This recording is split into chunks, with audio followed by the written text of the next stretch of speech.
நெஞ்சிலே நெருப்ப வச்சா நீரும் அணைக்க முடியுமா?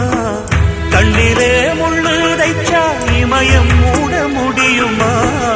பாரத கதையும் கூட பழியில் முடிஞ்ச காவியந்தான்.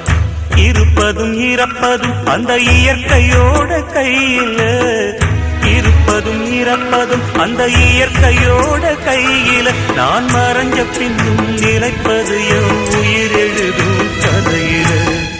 சந்திரனே சூரியனே நட்சத்திர நாயகனே, சந்திரனே சூரியனே நட்சத்திர நாயகனே.